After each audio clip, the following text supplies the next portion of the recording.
오늘의 머릿말. 책 선물로 인기 있는 책들이 있습니다. 어떤 책은 잘 읽혀서, 어떤 책은 내용이 따뜻해서 선물로 인기 있는데요. 또 어떤 책은 당신이 이 책을 좋아하면 좋겠어요 라는 이유로 선물합니다. 그 책의 운명이 현책방 엔딩이라 하더라도 선물하는 순간의 마음만큼은 전달되었을 거예요.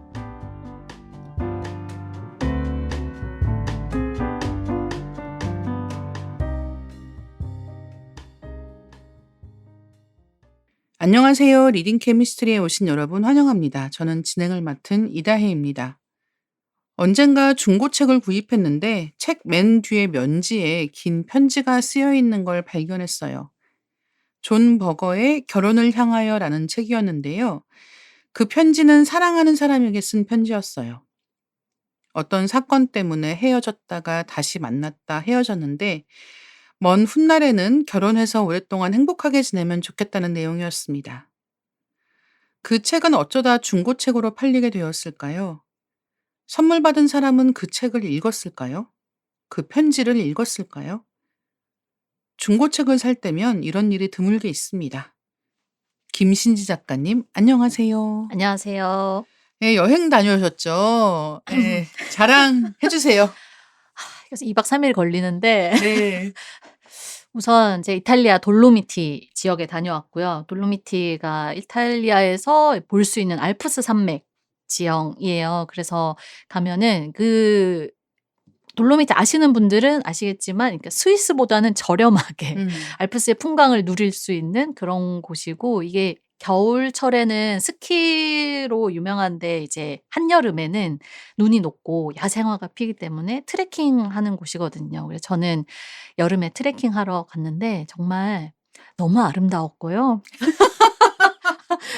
그러니까 이게 진짜 그 윈도우 배경화면이 막 되게 사진 엄청 잘 찍는 사진 작가가 네네. 되게 공들여 찍고 막 보정을 하고 했을 것 같지만, 거기 가서 깨닫는 것은 '아 그냥 자기 집 앞을 찍었구나.' 맞아요, 맞아요. 내가 맞아요. 핀터레스트에서 봤던 막 여행자들의 그 이미지 '그냥 이런 데서 찍은 거였구나.' 이 생각이 드는 풍경이 계속 펼쳐지는 거예요. 그래서 좀 약간 매일매일 새롭게 감탄을 하면서 산은 이래서 아름답고 호수는 이래서 아름답고, 뭔가 이 설산인 곳들은 또 그 아름다움이 있고 해서 그냥 감탄하면서 걸었던 기억밖에 없습니다.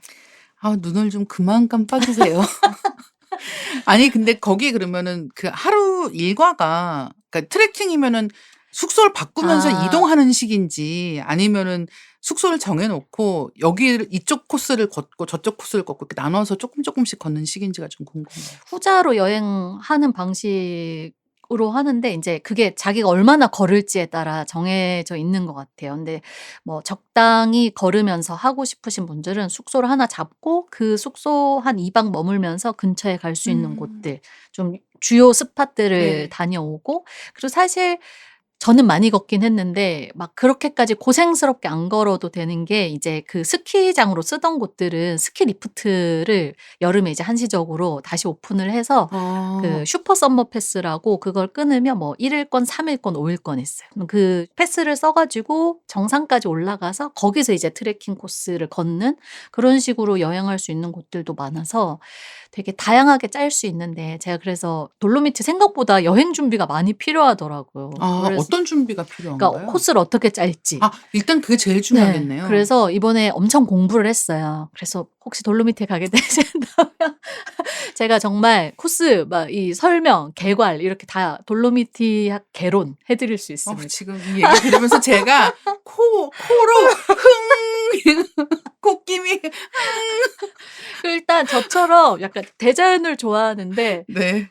맥주를 좋아한다, 네. 이런 분들에게는 더할 나위 없다. 환상의 여행지인 게, 한두 시간 걷고 목이 바짝바짝 마를 때쯤 아름다운 산장이 나타나요. 그럼 그 산장에서 생맥주를 마시면서 또 좀 쉬었다가 또 걷고 할 수 있기 때문에 한번 여행지 그 후기들 찾아보시고 너무 내 취향인데 싶으시다면은 가 보시는 걸 추천드립니다.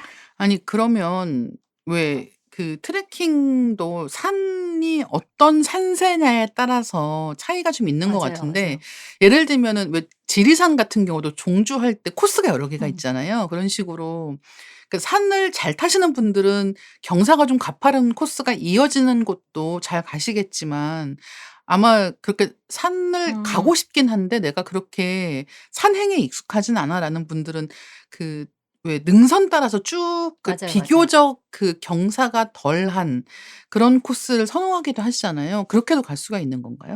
그쵸. 그 동부 쪽이 쪼끔 더 약간 그런 달 지형에 좀 사람들이 비유를 하면서 더 초원이 있다기보다 정말 기암괴석과 뭔가 녹지 않은 아. 만년설과 이런 게 있는 지형이라면 서쪽으로 갈수록 초원이 펼쳐지고 좀 야생화 펴 있고 이래서 그것도 동부 취향, 서부 야생화. 취향이 나뉘더라고요.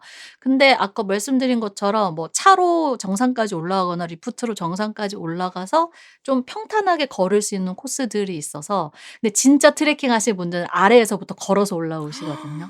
저는 그런 네. 코스는 하나도 하지 않아요.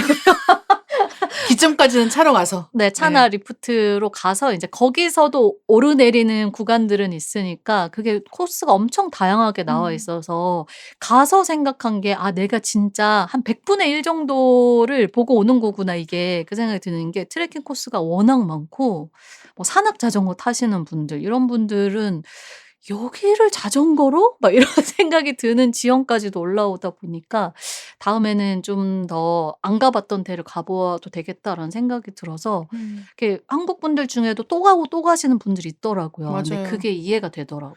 그 트레일 러닝 이런 것도 요즘엔 좀 유행이어 가지고 많이들 하시는 것 음. 같은데요. 이렇게 천국 같은 곳을 여행하시면서 리딩 케미스트리 생각도 하셨을지 궁금합니다. 혹시 떠나시면서 책을 가져가셨을까요? 아니 제가 이 책을 정하고 갔잖아요. 그래서 이제 떠나면서 이제 존 버거 이야기를 인제 리딩 케미스트리에서 한번 하고 싶다. 그리고 하기로 했으니까 존 버거 책을 2 권을 챙겨 넣으면서 '아 네. 존 버거 주간으로 좀 삼아 봐야지.' 뭐 챙기셨어요? 일단 오늘 소개할 A가 X에게를 챙기고 그리고 다른 방식으로 보기를 넣었던 것 같아요. 얇은 책들. 얇은 책을 챙겨야 되니까. 네. 근데 결론적으로는 하루에 3만 보 걷고 걸어 떨어져서 자고 일어나면 또 조식 먹고 또 걷고 이래서 정말 너무 건강하게 지냈다 맞아요. 오셨네요. 단 한 글자도 열어보지 않았다는 음. 그런 슬픈 소식을 근데 전하게 아마 됐어요. 그렇게 움직이셨으면은 책만 안 본 게 아니라 스마트폰도 안 보잖아요. 맞아요. 그게 주는 자유로움 같은 게 있을 것 같아요. 맞아요. 그게 기록을 너무 하고 싶은데 왜냐면 나중에는 안 하게 될 걸 알아서 처음에 갈 때는 현지에서 그래도 잠들기 전에 음. 스토리 하이라이트라도 이거를 그 좀 '저장을 해 놔야지.'라고 생각했는데 진짜 그럴 시간도 없는 거예요. 그러니까. 그래서 찍고 나면 맞아요. 근데 말씀하신 것처럼 그게 더 건강한 맞아요. 여행이었던 것 같아요. 정말 눈이 맑아지는 풍경만 음. 계속 보고 딱히 디지털 기기에 그렇게까지 매여 있지 음. 않는 걸 너무 오랜만에 체험해서 디지털 디톡스를 약간 강제로 하기에도 좋은 맞아요. 곳 돌로미티. 진짜 저도 그렇게 여행 갔다 오면은 실제로 눈이 밝아져요. 아 예. 그러니까 눈 자체가 덜 그럴 것 피곤한 같아요. 상태로 좀 맑아지는 느낌이 음. 있어서 '아 이게 좀 덜 화면을 봐야 하는데.'라는 생각을 하지만 그런 생각을 하면서도 스마트폰을 보고 있다. 이미 인제 비행기 바퀴가 닿는 순간 맞아요. 바로 네. 켜서 띵띵띵띵띵띵 이렇게 뭐 알림 아 오면서 깨달음이 오래가지 않아요. 네 항상 그렇습니다.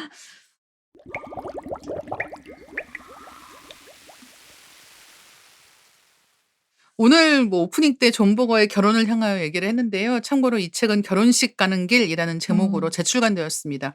근데 실제로 존 버거 책을 선물하는 경우를 저는 꽤 많이 봤거든요. 이 가장 인기 있는 책은 다른 음. 방식으로 보기라고 하는 아까 말씀해 주신 네. 책인데요. 혹시 김신지 작가님은 책 선물하시나요? 당연히 하죠. 책을 많이 읽는 사람은 책 선물도 되게 많이 할 것 같은데 저는 근데 뭐 막 인생 책을 반복해서 선물한다기보다 그 무렵에 읽고 좋았던 맞아요, 책을 맞아요. 또 새로 만날 때 주기도 하는 것 같고 아니면 이제 이 일의 특성상 또 책을 다양하게 읽다 보니까 친구가 어떤 이야기를 했을 때 떠오르는 책이 있으면은 그걸 이제 권해 주거나 아 선물해 좋다. 주거나 예. 하는 것 같아서 뭐 이를테면 친구가 항상 창밖에 어떤 단풍나무를 관찰하는 친구가 있었는데 그걸 보고 그 이다 작가님의 자연 관찰 일지를 네네네네. 떠오르는 거예요. 그래서 이런 좋다. 책이 좋다, 좋다. 있는데 너가 이거 보고 나서 기록해 보면 좋을 것 같아."라고 했더니 그 친구 그걸 보고 바로 진짜 자연 관찰 일지를 쓰기 시작한 거예요. 어머. "너무 좋다. 네. 자기랑 잘 좋아, 맞는다." 좋아, 좋아. 얘기해 줘서 그것도 되게 좋았었고 아니면 우리 그 소개했었던 '나는 왜 남들보다 쉽게 지칠까?' 네. 그런 책을 또 읽고 지쳐 나면은 있는 친구에게 주변에 선물하셨나요? HSP가 다 생각나잖아요. "너는 네가 예민하지 않다고 생각하지만 넌 바로 HSP야." 음. 라고 생각되는 친구에게 또 주면은 이제 또 그 친구가 개안을 한 듯이 그쵸. 어 "나의 "신지야. 신지야."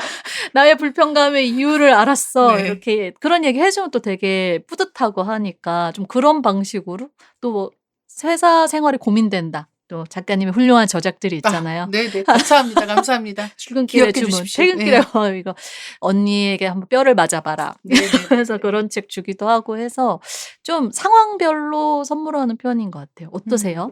저는 사실은 책 선물을 잘 하지는 않는 편이기는 하고 그 책 선물을 저는 뭐 받는 거는 좋아하는데 줄 때는 항상 너무 생각이 많아지는 것 음. 같다는 느낌이 있어요. 그래서 책 선물을 하면은 이거 읽으라고 얘기하는 거잖아요 사실은. 그래서 '그런 것에 대해서 너무 압박감 느끼지 않을까.'라는 생각을 하는 쪽이어서 책 선물을 잘 하지 않는 음. 제 책도 아무에게도 주지 않은 약간 그런 이런 유형의 사람인 거죠. 근데 어쨌든 이제 책 선물이라고 하는 게 갖고 있는 특성이 좀 있는 것 같고 그리고 제가 아까 이제 헌책방 얘기했잖아요. 제가 이제 진짜 많은 은은하게 많이 있는 사례 중에 하나가 제가 아는 어떤 선배가 자기가 이제 낸 책을 그 책 혹시 지금 절판됐는데 혹시 책 가지고 계신 거 있으시면은 저 한 권만 주시면 안 되냐고 이제 누가 부탁을 한 거예요. 자기 뭐 이래저래 해서 "이 책 너무 보고 싶다."라고 얘기를 해서. 그래서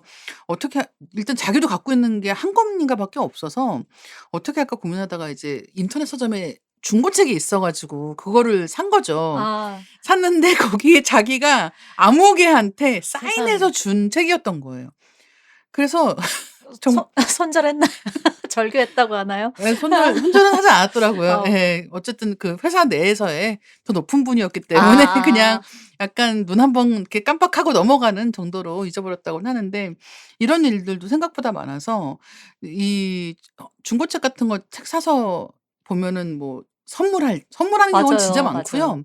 여행 중에 책 살 아. 때는 뭐 이를테면 뭐 2025년 뭐 6월 뭐 광주 여행 중에 뭐 어느 서점에서 이런 건 기념하려고 일부러 적어 놓기도 하잖아요. 그래서 이제 그런 메모들이 남아 있는 경우들도 꽤 되더라고요. 맞아요. 그래서 사실 헌책방 가서 앞뒤 면지에 뭐 적혀 있는 것만 보셔도 그 맞아요. 은은하게 새로운 책의 예. 여행인 그렇죠. 것처럼 되게 예. 재밌고 이 오프닝에서 얘기해 주신 것처럼 사실 연인에게 혹은 되게 절친했던 친구에게 이렇게 메시지 써서 건넨 경우가 제일 많이 발견되는 맞아요. 것 같아요. 그래서 조금 약간 제목을 누군가에게 좀 바치고 싶은 선물하고 싶은 그런 책 위주로 펼쳐 보시면 높은 확률로 메시지를 만날 수 있을 때도 있어서 그것도 음. 근데 사실 헌책방 둘러볼 때 묘미 중에 하나이기 네. 때문에 괜히 되게 오래된 남의 어떤 흔적 보는 게 여러 가지 상상을 그쵸. 불러일으키고 재밌는 지점인 것 같아요. 예. 왜냐하면 이 아까 제가 오프닝에서 얘기한 그 결혼을 향하여 같은 경우는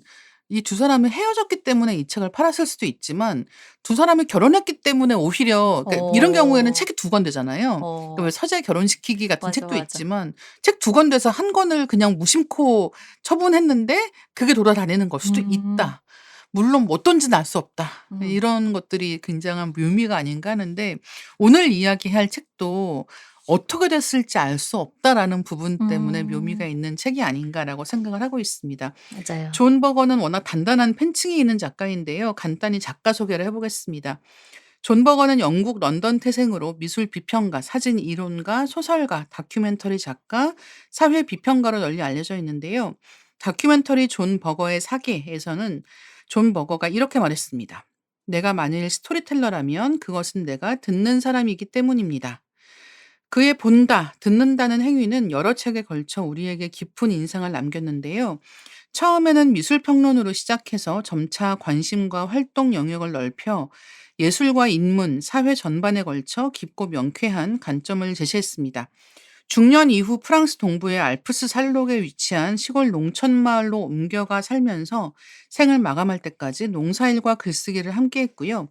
주요 저서로 다른 방식으로 보기, 결혼식 가는 길, A가 X에게 등이 있습니다.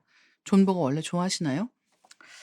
존 버거는 약간 작가들의 작가로 불리는 맞아요. 예. 사람이기도 하고 저도 그런데 대체로 20 대의 존 버거를 이제 입문을 하면 그 20 대의 감성에 안 좋아할 수가 시기가 있어. 있어요, 없는 있어요, 그런 게 있어요. 예. 있잖아요. 그래서 저도 그런 방식으로 좋아하게 됐던 것 같은데 우선 저는 오늘 이 시간을 존 버거 영업의 시간으로 삼는다면 사실 작가들이 글을 뭐라고 얘기했는지를 소개하는 아 게 아직 네네네. 존 버거 저서를 읽지 않은 분들께 되게 매혹적인 멘트가 네. 아닐까. 그 작가들이 또 대단한 작가들이 또 그쵸. 네 맞아요. 이를테면 수전 손택. 뭐 네. 둘이 친했다고도 하지만 양심의 명령에 따르는 책임감과 감각적인 세계에 대한 배려를 동시에 보여주는 데 있어서 존 버거만큼 성공한 작가는 없다라는 아주 찬사를 보냈고 사실 존 버거 저작 읽으면서 어떤 책들은 어렵게 느껴지기도 하지만 약간 반복해서 읽다 보면 느껴지는 게 지성과 감성이 되게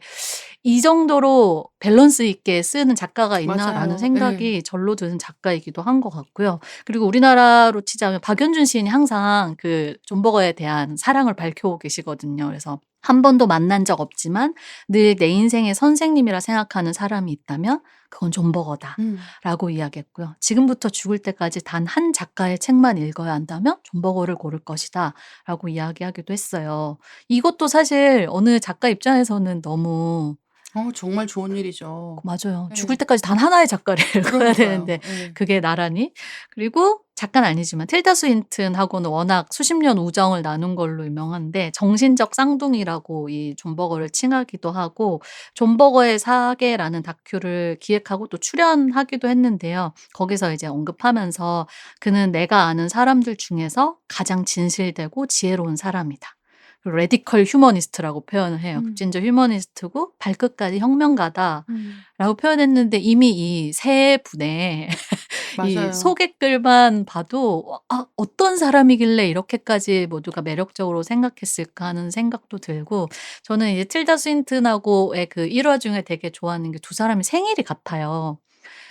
11월 5 일인가? 인데 어쨌든 틸다 스윈튼이 60 년생인가 아마 그렇고 그 존 버거는 1926 년생이니까 그 나이 차이가 꽤 네 있죠. 나이 차는 꽤 있는데 그래서 이 존 버거의 사계에서 "우리가 이번 생에 다시 만나기로 한 게 틀림없다." 근데 연도가 약간 그 말이 너무 재밌으니까 날짜 약속을 했는데 예. 한 사람이 늦게 나왔어. 연도가 뭐 이래서 "아 근데 우리가 같은 기차역에 내린 거지. 아 맞다." 이런 이야기를 하는 부분인데 그게 같은 생일인 사람하고 하는 되게 낭만적인 어떤 대화 맞아요. 예. 같잖아요. 작가 혹시 나랑 같은 생일이다 하는 사람 알고 있는 사람 있으세요? 없어요. 유명인 중에? 없어요. 저는 샤이니 태민 님과 아 너무 싫어. 이런 사람 너무 싫어.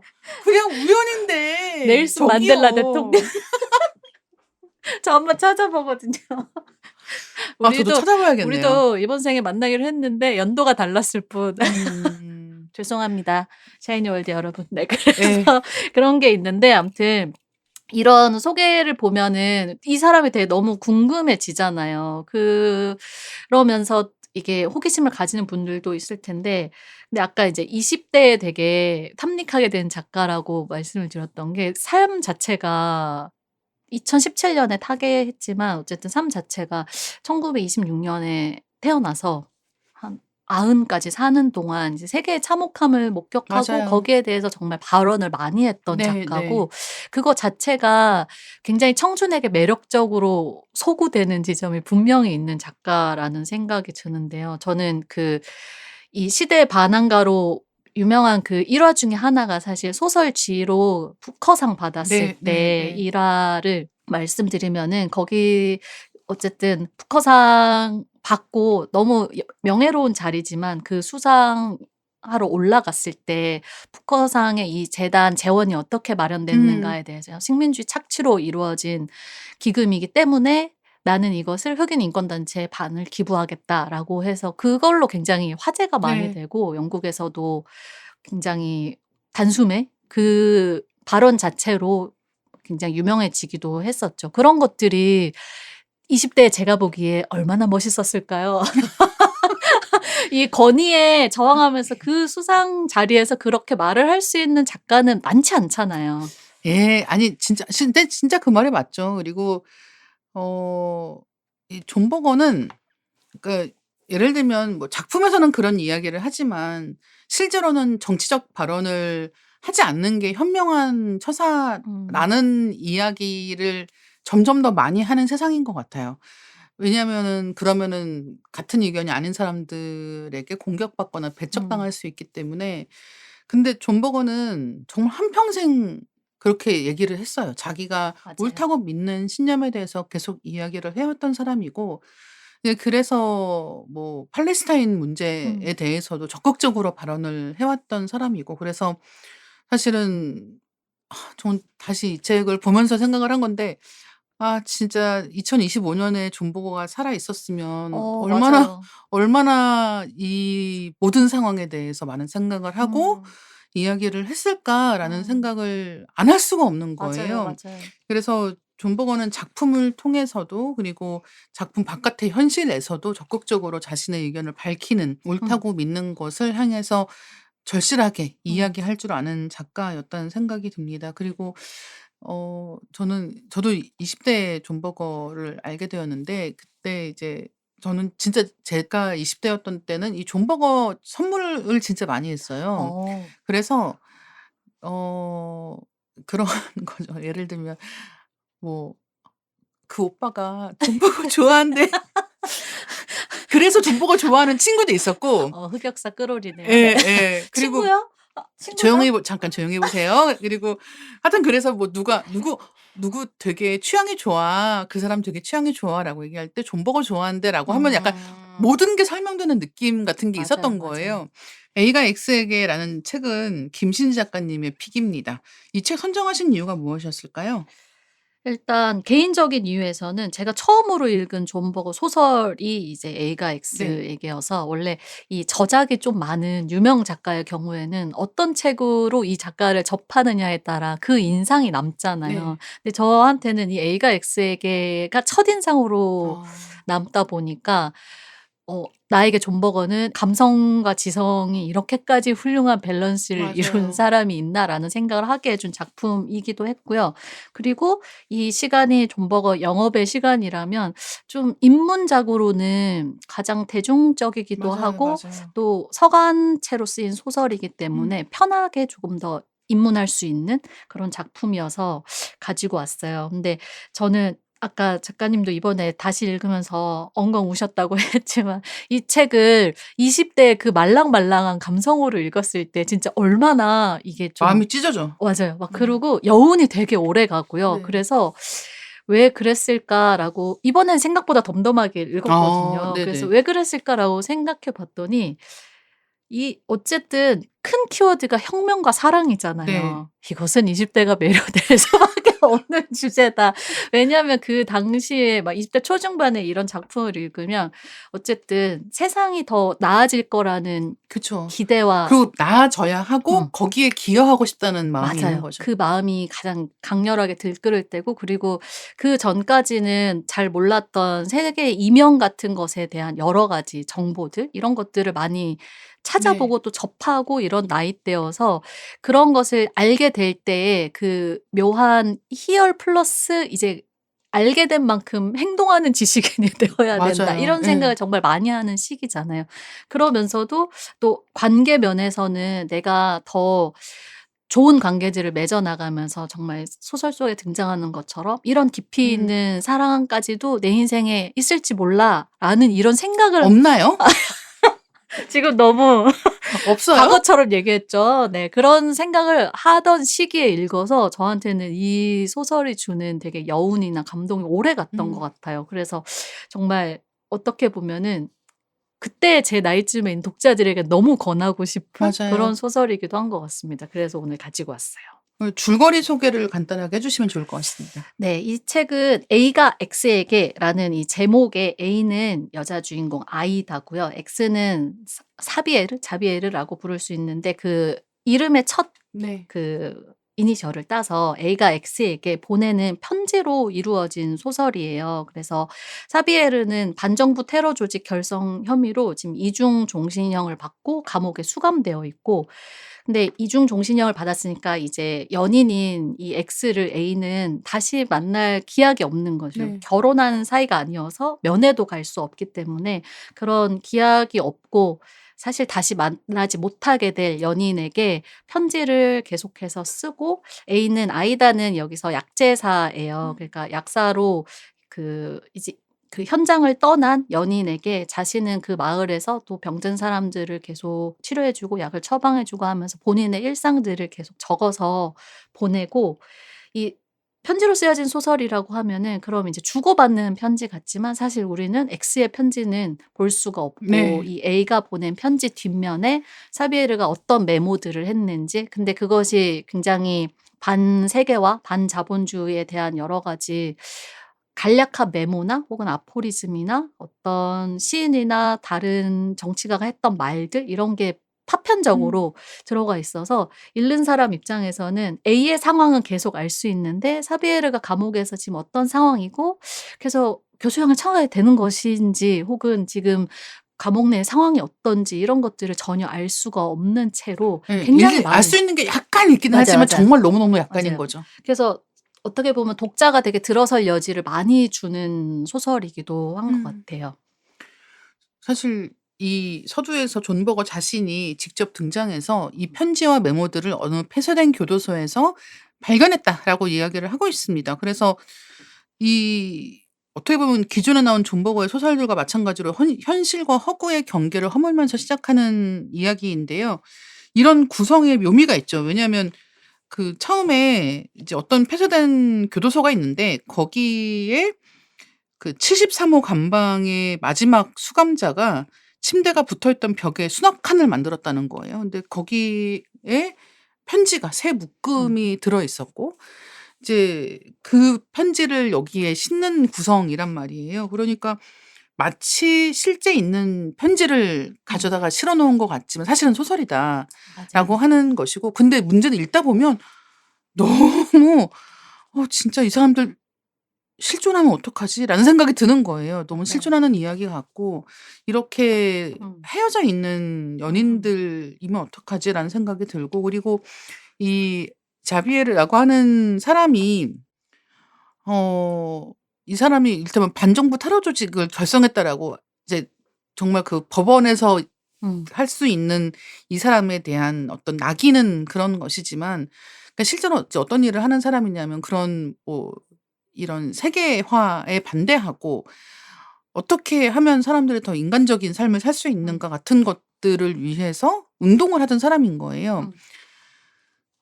그러니까 이 사람을 혁명가라고 부르는가 음. 테러리스트라고 부르는가라고 하는 것은 정말 이쪽과 저쪽에 거의 정반대되는 음. 시각에서부터 비롯한다라는 것을 아시고 읽으시면 좋을 것 같고, 음.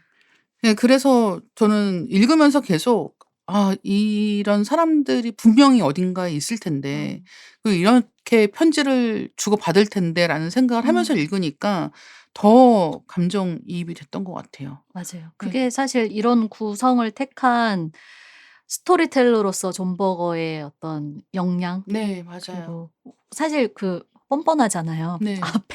그 앞에 이니셜도, 그러니까 자기로 시작을 하게 되니까 내가 이것을 발견했고 그 발견된 정황과 아까 말씀하신 것처럼 새 감옥이 생기면서 옛날 감옥이 폐쇄되는데 아까 이중 종신형을 받았다고 했으니까 그 감옥에 가장 오래까지 있었던 73호 수감자의 방에서 음. 이런 편지 묶음이 발견돼서 이게 어떻게 내 손에 흘러 들어왔고 막 그 아이다가 붙이지 않은 맞아요, 편지까지는 내가 맞아요. 어떻게 알게 됐는지는 여기서 밝힐 수 없다. 음. 위험해지는 사람들이 있으니까 하면서, 그리고 이 두 사람이 어딘가에서 살아있든 혹은 죽었든 신이 이들을 지켜주길 바란다 하면서 가호를 빌면서 앞에, 그러니까 네. 헌사처럼 이 부분을 시작하고 들어가니까 읽는 독자 입장에서는 정말 실제로 바로 이 이야기에 진입을 하게 만들고, 실존하는 두 인물 사이에 어떤 많이 생략된 그쵸. 이야기들을 목격하고 있는 듯한 기분이 맞아요. 들 수밖에 없는 것 같고요. 그리고 그들로 지칭되는 여기서 굉장히 폭력적으로 이 지역에 살아가는 사람들을 억압하고 있는 그들은 정체가 네. 명확하게 안 나오죠. 드러나지 않고 여기가 어느 국가인지 지역인지도 밝혀져 있지 않기 때문에 더 상상해 볼 여지가 더 맞아요. 많아지잖아요. 그것도 이 소설 읽으면서 굉장히 이입을 하게 되는 요소 중에 하나인 것 같은 게요. 아까 기자님 잠깐 얘기하셨지만 2025년에 바라보면 제가 이 책 읽을 때는 이 책이 나온 게 2009년이었으니까 그때 당시에 내전 중인 여러 나라들이나 또 존 버거가 펴치고 나서도 팔레스타인 침공이 있었기 때문에 그때 막 그 발언을 하고 했었잖아요. 그래서 '아 2009년에 이런 일이 일어나다니.' 음. 라는 생각을 하면서 이 책을 그러니까. 야 읽었었거든요. 21세기에도 어. 이래라고 생각했잖아요 그때도. 근데 지금 와서 이제 정말 저도 오랜만에 이 책을 다시 펼쳤는데 2025년에 너무 지금 이 상황을 놓고 썼다고 해도 과언이 아닐 정도로 너무 맞아요. 동시대적인 소설인 거예요. 또 팔레스타인의 현재 상황이라든지 또 러시아 우크라이나 전쟁이라든지 이런 거를 끊임없이 생각하면서 이 어딘가에 있을 그 마을에서 약제사로 살고 있을 어떤 아이다와 음. 그리고 그런 체제에 저항하다가 지금 수감되어 있을 누군가 자비에르를 떠올릴 수밖에 없기 때문에 굉장히 동시대적인 맞아요. 소설이다라는 생각이 들더라고요. 또 한 가지 얘기해야 될 게 편지라는 구성 방식입니다. A가 X에게 이거 부제가 편지로 쓰여진 소설인데요. 이 소설은 편지와 인용, 뭐 메모 이렇게 구성이 되어 있습니다. 편지로 쓰인 소설을 서간체 소설이라고 하는데 사실은 일반적인 서간체 소설하고는 약간 다른 거죠. 음. 서간체 소설 보통은 이제 여러 명이 주고받는 소설 그 편지들을 모아 놓고 그래서 그 행간에서 벌어지는 사건들을 유추하게 하는데 사실은 이 A가 X에게 보내는 편지만 있다. 맞아요. 예 그다음에 X가 남긴 메모가 있다라는 식이기 때문에 오고 가는 편지를 통해서 알 수 있는 게 아니라 음. A가 보내는 편지와 X의 메모를 통해서 재구축을 하면서 음. 이야기를 파악해 나가는 것 같습니다. 근데 이런 구성 방식에 좀 재미가 있는 것 같아요. 맞아요. 이게 서간체는 어쩔 수 없이 그 수신인이 읽는 사람 독자가 된 것처럼 느껴질 수밖에 없어서 더 쉽게 뭐 편지를 쓰는 사람의 자리에 또 이 편지를 받아본 사람의 자리에 독자가 쉽게 앉게 되는 것 네. 같아요. 그래서 더 이야기에 몰입하게 만들어 주는 게 있고 또 한편으로는 편지라는 것 자체가 주는 현실 감각이 있잖아요. 네. 이게 그냥 서술되어 있을 때는 '그래 작가가 창작해낸 제3의 픽션이지.'라고 생각될 수 있는 부분들이 편지가 되는 순간 '어딘가에서는 현실로 일어나고 있을 이야기구나.' 이게 또 느껴지기 때문에 그런 것 같은데 근데 전 처음에 이 책 봤을 때 좀 충격받았던 것 같아요. 그러니까 '이렇게 구성할 수 음. 있구나.'라는 게 그러니까 작법의 면에서도 정말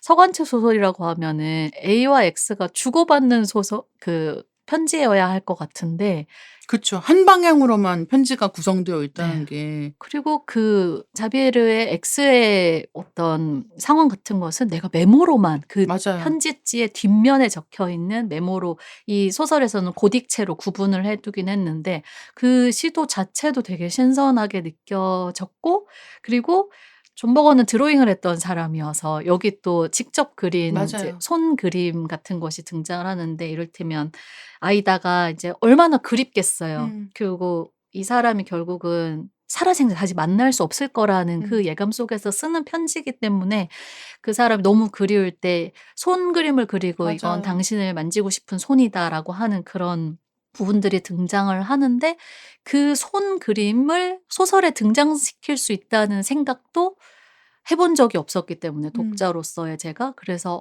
'소설이란 형식 안에서 보여줄 수 있는 게 이런 방식일 수도 있구나.'가 굉장히 매력적인 구성상의 매력도 맞아요. 있었던 작품인 것 같아요.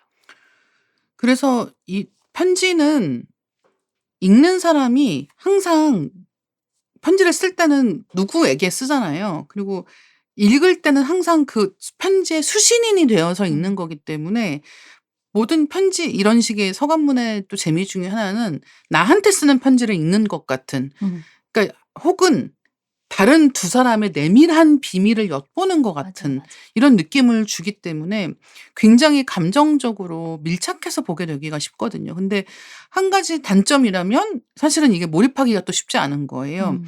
전후 사정을 누가 그렇게 "우리가 처음 만난 것은 1936년." 이렇게 쓰지 않잖아요. 맞아요. 그러니까 사실은 행간을 통해서 계속 생각해야지만 이 전후 상황을 알 수 있으니까 그게 이해하는 데는 좀 어려울 수도 음. 있는데 어쨌든 존버거는 그런 부분에서 상상의 여지를 많이 남겨 음. 두면서도 또 많은 부분을 이해할 수 있게 만들어 음. 주기 때문에 정말 읽으면서 이 A도 알겠고 X도 알겠고 그게 너무 마음이 메어져. 맞아요, 맞아요. 근데 놀라운 건 이 글을 이 소설을 집필했을 당시가 80 대일 때 존버거가 80 초반 이때인 걸로 알고 있거든요. 그러면 근데 이거는 A라는 이 주인공은 여성이고 나이를 정확히 짐작할 수는 없지만 30-40 대가 뭐 그쯤일 아닐까라는 것으로 예상되는 추정이 거죠. 되죠. 근데 너무 서정적인 문체로 잘 쓰지 그러니까. 않았네. 그것도 되게 놀라웠어요. 이게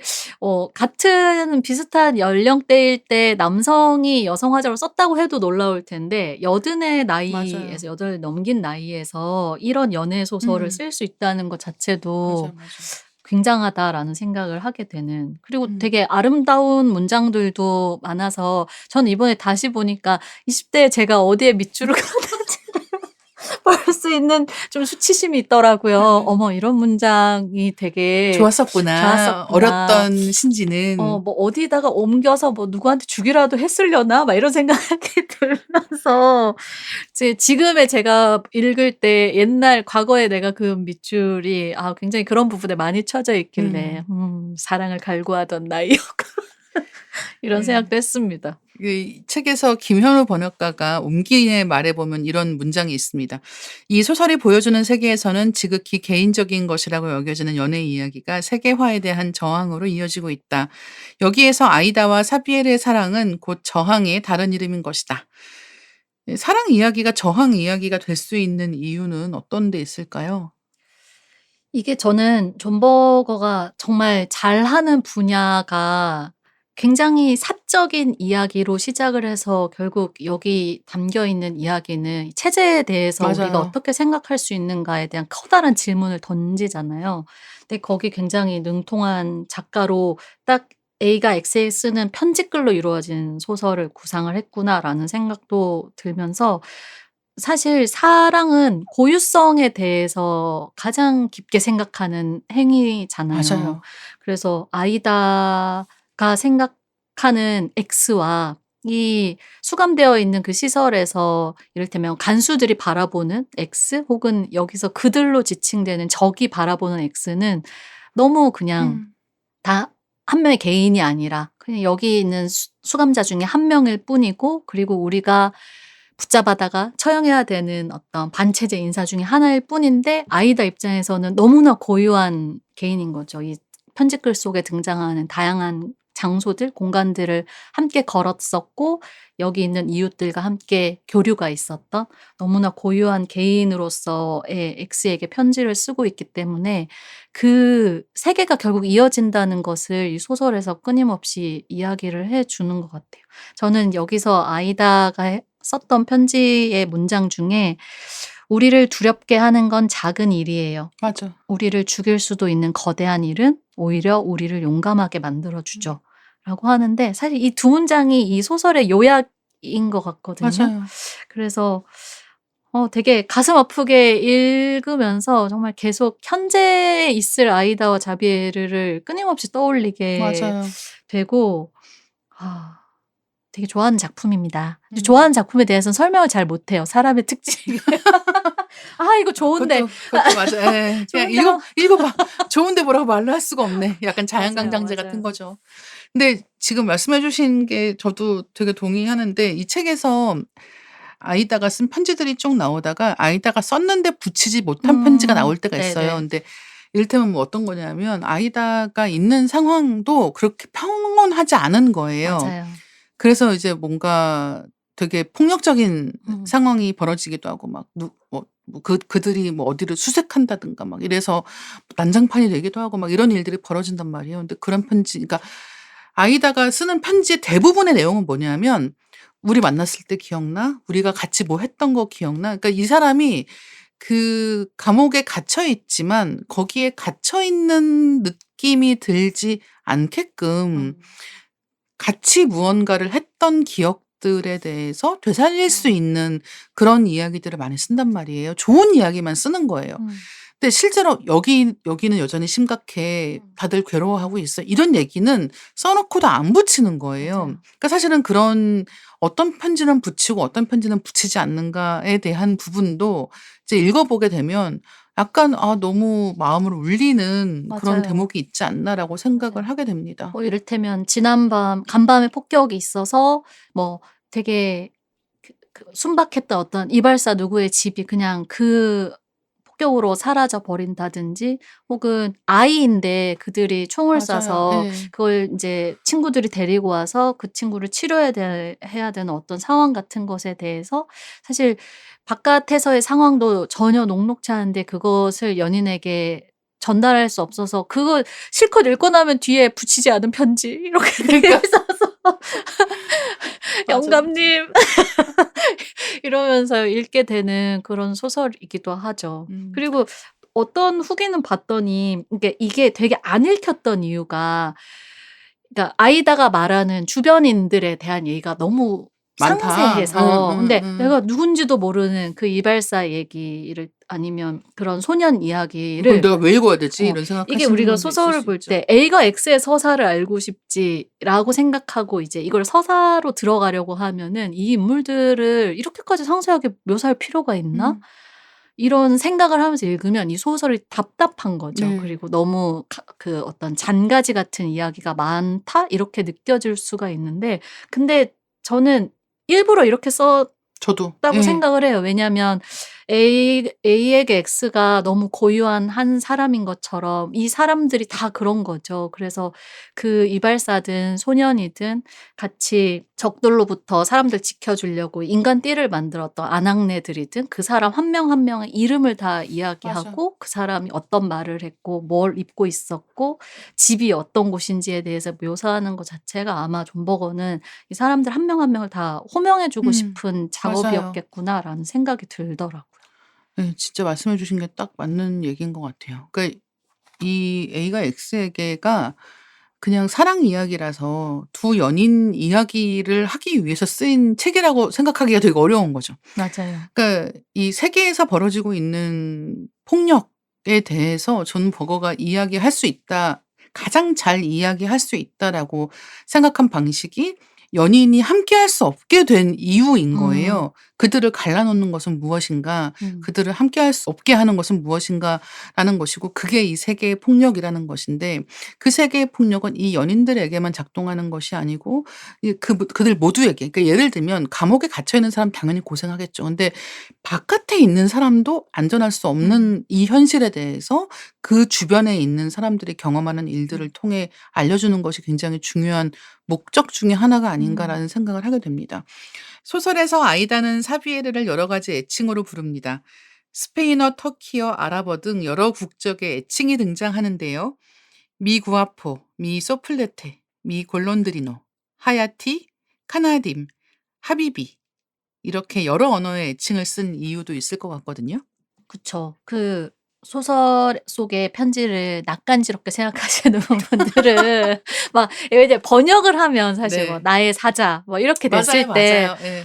'뭐야.' 막 이렇게 생각할 수 있지만 사실 그걸 다양한 언어에서 그 국가에서 연인을 부르는 애칭을 반복해서 쓴 게 그 호명의 그 건너편에 있는 사람이 그렇게 치면 스페인에 있는 누군가일 그쵸, 수도 그쵸. 바로 있고 그거죠. 맞아요. 터키에 있는 누군가일 수도 있고 이집트에 있는 누군가일 수도 있고 팔레스타인에 있는 누군가일 수도 있고 하는 게 계속 변주가 되는 음. 방식이잖아요. 그러니까 사실은 이 자비에르는 그렇게 어디에나 있는 존재라는 것을 보여주는 형식으로 사용을 했다는 생각도 들고요. 그리고 아까 이 소설 속에 되게 주변적으로 등장하는 인물들을 호명한 것과 마찬가지로 이건 사실 존 버거의 마음이었을 것 같아요. 음. 그 지역에서 그렇게 활동하고 있을 사람들을 또 한 명 한 명 맞아요. 호명해 주고 싶었던 마음이 아닐까라는 생각도 들어서 그래서 약간 이 표면적으로 소설을 읽고 난 이후에 한번 팟캐스트 같은 거 찾아보시거나 혹은 존 버거의 삶에 대해서 음. 찾아보시거나 지금 인제 일어나고 있는 세계의 여러 가지 상황들을 겹쳐서 보시면은 훨씬 풍부한 독서가 되는 게 또 존 버거의 저작이어서 어떻게 보면 독서 모임하기에도 음. 굉장히 맞아요. 좋은 책이라는 생각이 들고요. 그리고 일부러 이렇게 쓰지 않았을까요? 요즘 말로 치면 낚은 거잖아요. 뭐 낚은 거죠. 연애 소설이다. 절절한 연애 소설이다라고 그렇죠. 함으로써 접하게 저 같은 이제 그때 20 대 이게 그쵸. 파릇파릇한 '사랑 애들이 이야기인가 봐.'라고 사랑해. 생각하고 어머 읽었지만 문장은 또 왜 이렇게 좋아?'라고 하면서 맞아요. 펼쳤지만 문장 좋은 거 진짜 읽다 보면 많죠. 세계의 분도 예. 알게 되고 정말 많은 생각을 하게 만드는 책이죠. 그래서 이 X라는 게 사비에르라는 이름의 첫 글자이기도 하지만 사실은 미지수인 거죠. 그러니까 X 맞아요. 누구든 여기에 들어갈 수 있는, 그리고 이제 그 애칭이라고 하는 게 여러 언어로 쓰였다는 점에서도 이 사람이 어디에 있는 누구라고 해도 음. 말이 되는 음. 느낌으로 읽어갈 수 있기 때문에 음.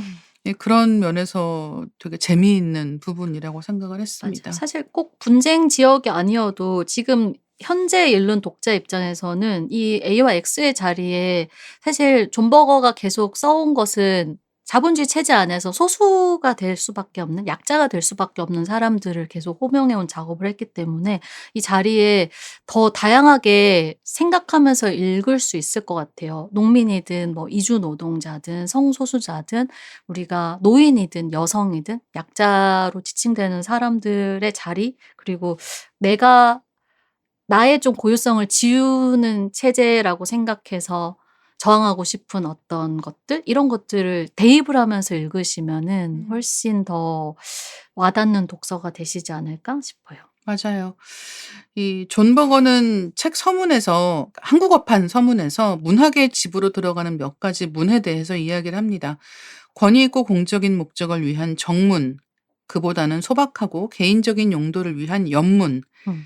그리고 부엌으로 난 소란스럽고 사소한 드나들미 있는 뒷문, 이 세 가지 중 마지막이 아이다와 사비에르 그리고 자신이 이용한 문이라고 존 버거는 비유했는데요. 김신지 작가님이 가장 자주 드나드시는 문은 어느 문일까요? 뭐 제가 같은 문으로 드나들어도 되는지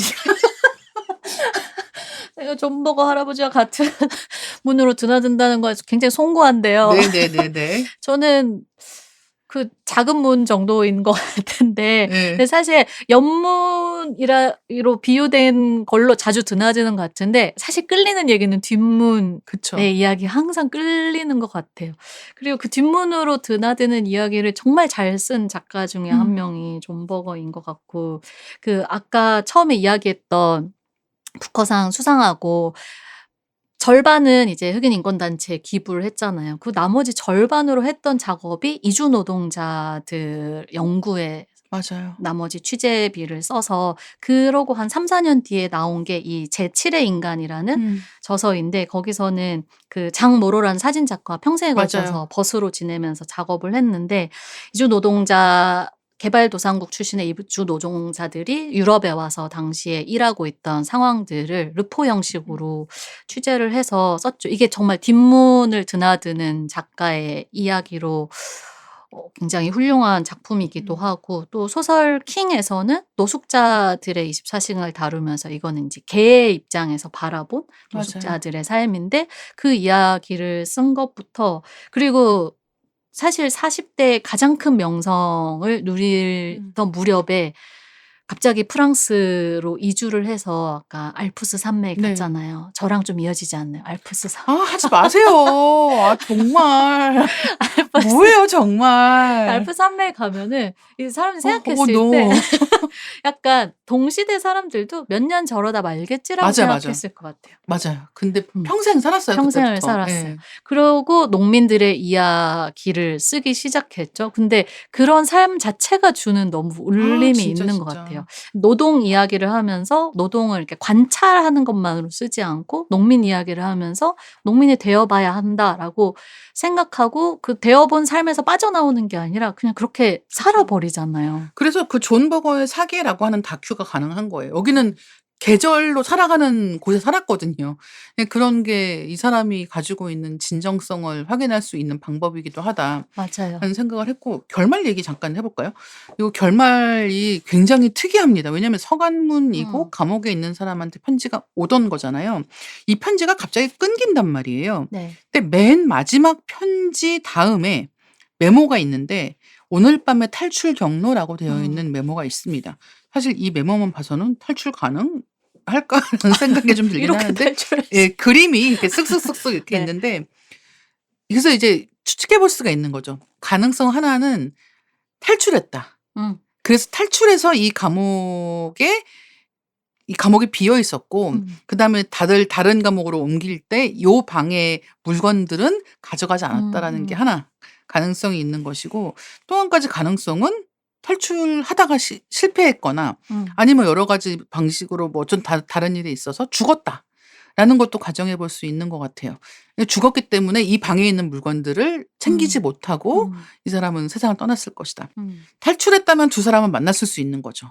그쵸. 탈출하지 못했고 죽었다라고 하면 뭐 사형을 당했거나 여러 가지 이런 상황에서 뭐 죽었다고 하면은 또 그것은 만날 수 없는 일이겠죠. 근데 이 정말 제가 정말 너무 오열한 포인트가 나중에 이제 이 책 보시면 후반부에 그 사비에르가 쓴 메모가 있습니다. 이게 뭐냐면 어느 날 운동장 그 감옥에 이제 운동장 같은 데가 있는데 거기서 하얀색 새끼 고양이를 발견한 거예요, 동료 이제 죄수가. 근데 맞아요. 어디서 왔는지도 모르겠고 어떻게 왔는지도 모르겠는데 어쨌든 이 아이가 상태가 안 좋아요. 그러니까 어딘가가 굉장히 크게 등이 부러졌습니다.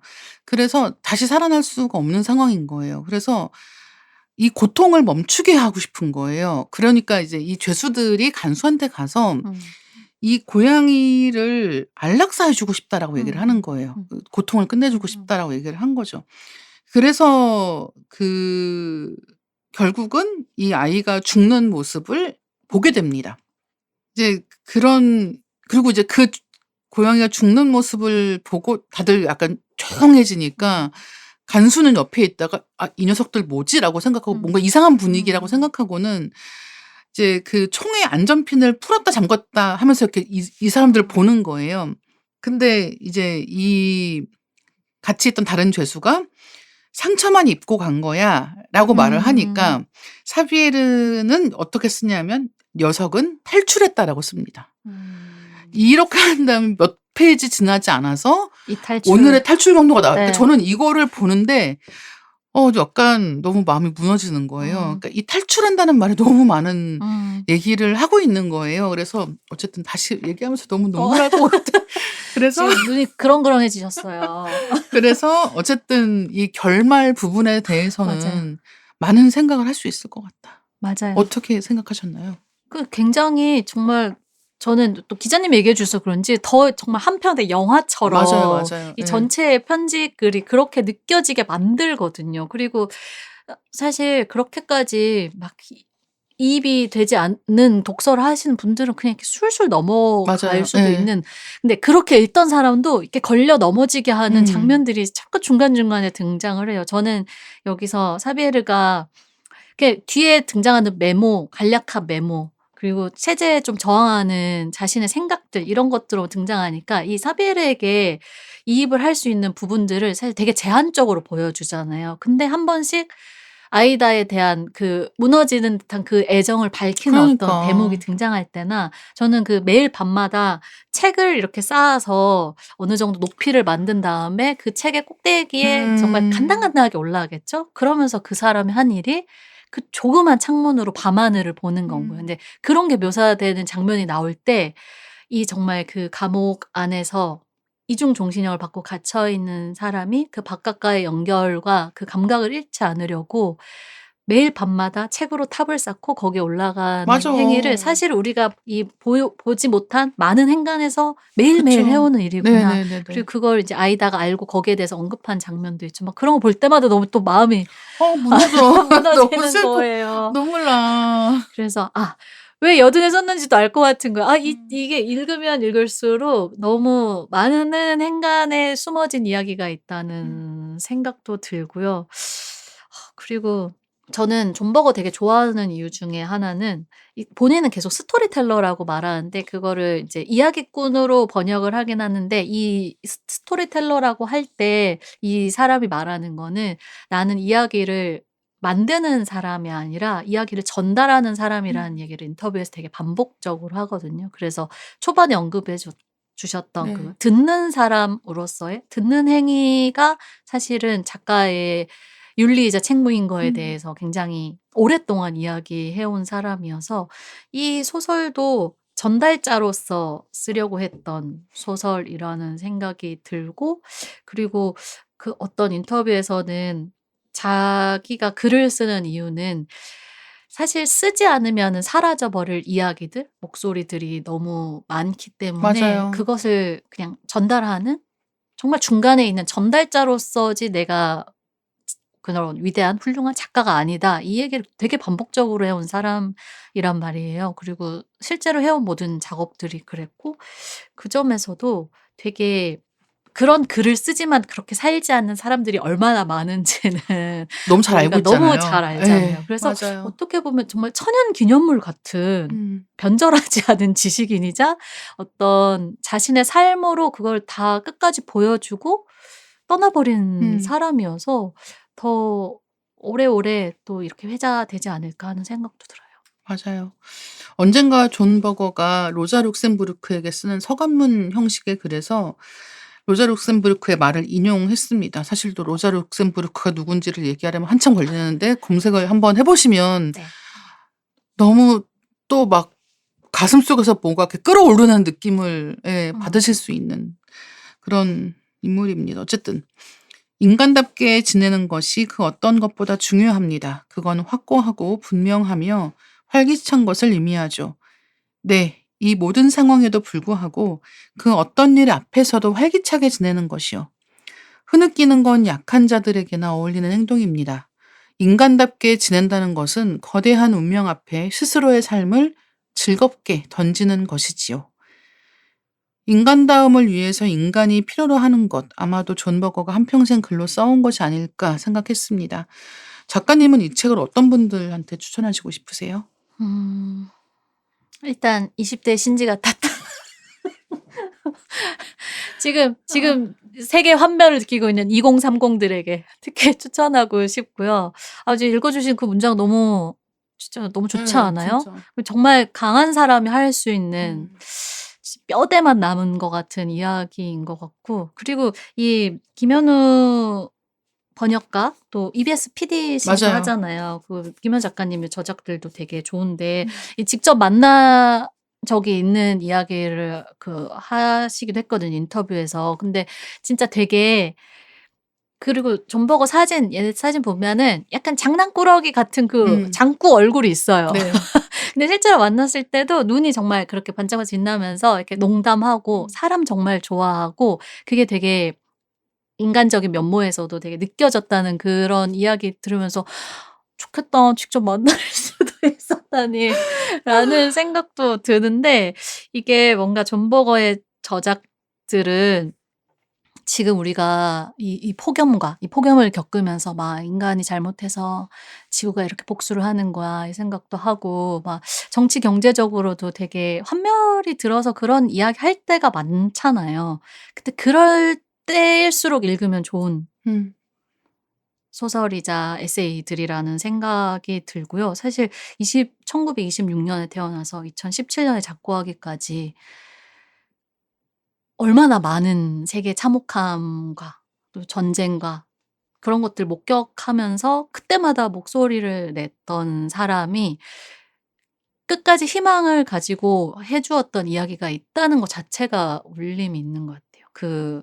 여기 우리가 만나는 곳 서문인가요? 그 한국도 독자들에게 네. 바치는 서문에서, 거기 저는 그 문장 되게 좋았었는데, "희망은 원래 가느다란 것이다." 음. 그러니까 "살찐 희망 같은 건 없다." 그런 식의, 진짜 근데 맞아. 이게 번역으로는 그렇게 돼서 원문은 어떤 걸지 모르겠어요. 근데 원래 그런 것이기 때문에 그 가느다란 희망을 이제 한국의 독자들에게 보낸다는 식으로 이렇게 표현된 부분이 있었는데, 또 그런 데서 또 울컥하죠. 뭔가 가슴이 가슴이 가슴이 웅장해지면서. 가슴이 맞아요. 그리고 그러면서 등장하는 그 소설의 첫 이야기가 어쨌든 인제 돌아가신 어머니와 이제 리스본을 걸으면서 이야기 나누는 거기인데, 거기서도 엄마가 이야기하는 게 바꿀 수 있는 것부터 바꾸면 된다고. 그러면서 어떤 그 빈민촌의 어떤 그 풍경을 보면서 저기서 뭐 제가 정확히 기억은 안 나는데 저기서 저 여자의 삶에서 뭐 이를테면 빨래 건조대를 바꾸는 식의 이야기를 해요. 근데 그걸 바꾸면 근데 그게 얼마나 많은 걸 바꿀 수 있는지에 대해서 묘사를 한 한 단락이 있는데 '아 그게 되게 존 버거가 하고 싶었던 작업이구나.'라는 생각도 많이 들거든요. 그 빨래 건조대를 바꿈으로써 이 여자는 좀 더 가사에서 그리고 하루 종일 하고 온 노동에서 노연하는 뭐가 생기고 그것 때문에 그 아이가 혹은 그 남편이 어떤 식으로 변화해서 '여기가 어떻게 바뀔지 몰라.'라는 이야기를 하는 대목인데 그런 식의 희망을 계속 이야기하는 게 존 버거기 때문에 지금 '환멸과 냉소에 가득 차 있다.' 존 음. 버거를 꼭 읽으시고요. 한편으로는 창작하는 사람으로서 좀 길잡이가 되는 네. 말이나 태도를 찾고 싶은 분들께도 존 버거의 저작을 추천을 드리고 싶습니다. A가 X에게 이런 문장이 있습니다. "자발적 용기는 젊은 시절에 시작되죠. 나이가 들며 생기는 건 인내예요. 세월이 가져다 주는 잔인한 선물이죠."라는 음. 부분이 있어요. 근데 이게 요즘에는 나이랑 관계없이 잘 참고 부당한 것에 싸우지 않고 잘 받아들이고 음. 잘 수용해서 음. 잘 적응해서 음. 그러니까 뭘 바꾸려고 하는 게 아니라 그렇게 하는 것은 위험하고 오히려 아무것도 못할 가능성이 있으니까 그냥 안전하게 모든 것에 순응하고 이런 식의 이야기가 점점 더 많아지는 세상인 것 같다는 생각 좀 많이 음. 하거든요. 사실은 자기계발서 저 되게 좋아하기는 하지만 자기계발서 담론 자체가 그런 형식을 음. 가지고 있죠. "싸우지 말고 여기서 네가 가져갈 수 있는 좋은 것들을 쏙쏙 빼먹어라."라는 음. 것을 항상 이야기하는 게 또 그런 담론이어서 근데 말씀해 주신 것처럼 이 존 버거의 책들을 읽을 때 이제 그렇게 잘 길들여서 살고 있다가 갑자기 내 속에 뭔가가 깨어나는 느낌을 음. 받게 되는 거죠. 그리고 그런 순간이 혁명가가 되는 게 아니라고 해도 우리가 잘 살고 음. 다른 사람을 잘 살 수 있게 만드는 세계를 만드는 데는 '조금 더 좋은 게 아닐까.'라는 음. 생각도 많이 하게 됩니다. 오늘 김신지 작가님과 A가 X에게 대한 이야기 나눠 봤는데요. 오늘 어떠셨나요? 얘기하다 보니까 되게 인류의 충전 도서 같네요. 아 인류의 맞아, 충전 맞아. 도서 같고 이렇게 다혜 기자님이 오열하고 와서 또 다시 이야기해 주시다가 눈물이 진짜. 그렁그렁해졌는데 네. 아직 A가 엑셀 안 읽으셨다면 지금 약간 제목을 저렇게 뽑아도 읽으시겠다. 이 이다혜를 오열하게 만든 책 해도 그런 생각을 하면서 어쨌든 존버가 저작이 되게 많아요. 음. 그래서 제가 아까 입문서로 이 책을 추천한다라고 한 것처럼 이 책 읽어 보시고 '어 좋다.'라는 생각이 드셨으면은 다른 책들을 찾아보시면서 저는 비록 여행 떠나면서 전혀 실천하지 못했던 존 버거 주간 존 버거 자기는 안 하면서 글 쓰는 사람들 이게 문제야. 말하고 행동하고 일치를 시키시라고요. 존 버거 월간 저기요. 아니 그때는 또 이 존 버거 알프스 산맥과 살았잖아요. 그러니까 네. '돌로미티 가서 읽으면 얼마나 좋을까.' 이 그러니까. 생각하면서 네. 가져갔어요. 물론 읽지 못하고 가져갔지만 그래서 한번 여름에 더운데 여러분 뭐 해요? 존 버거 주간 존 버거 월간 보내면서 이 좀 충만해지는 그 마음의 기쁨을 느껴보셨으면 좋겠습니다. 제가 밀리의 그 연재 그러니까 고전 소설들 가지고 연재하는 게 있는데 거기에 존 버거 다른 방식으로 보기를 음. 쓴 적이 있어요. 다른 방식으로 보기도 오랜만에 봤는데 그 책에 보면은 뭐 3 장인가 뭐 그쯤에 그 유럽 회화 네네. 전통에서 누드화라는 맞아요. 것에 신랄하게 대해서 신랄하게 얘기하는 대목이 그거는 정말 재밌습니다. 그 글은 그러니까 사실은 뭐 아시는 분들도 많이 계시겠지만 이 누드화라고 하는 것은 누구를 위한 음. 그림인가. 그래서 그림 속에 있는 여자들은 왜 이 관객을 바라보고 있는가. 맞아요. 그 바라본다는 건 무슨 뜻인가 하는 것을 이야기의 시작으로 해서 그런 전통이 이제 후반부에 가면 광고 이미지로도 어떻게 연결되는지를 풀어가는 대목이 음. 있는데 이제 그런 부분들은 한 번 정도 읽어 보시면 좋겠다는 생각이 들어서 존 버거 책은 사실은 한 권 읽으면 다른 것도 되게 궁금해져요. 그래서 맞아요. 한 권씩 한 권씩 약간 도장 깨기 하는 네. 느낌으로 읽어 가시면 좋을 것 같고요. 밀리에 많이 들어와 저도 그래서 있더라고요. 너무 좋더라고요. 어. 예. 그리고 어쨌든 간에 김신지 작가님은 존 버거 주간에 실패했다. 아이 그렇게 결론을 내리시면 돌로미티에 가서 희희낙낙하면서 존 버거 책은 읽지 않고 왔다. 존 버거 독서를 막는 아름다움을 가진 곳 네. 돌로미티였습니다. 끝까지 들어주신 독자님들 너무 감사합니다. 각자 듣고 계신 플랫폼에서 댓글 또는 리뷰로 리딩 케미스트리에 대한 의견 많이 남겨주시길 바라겠습니다. 리딩 케미스트리는 매주 월요일 업데이트됩니다. 다음 월요일에 만나요. 감사합니다. 감사합니다.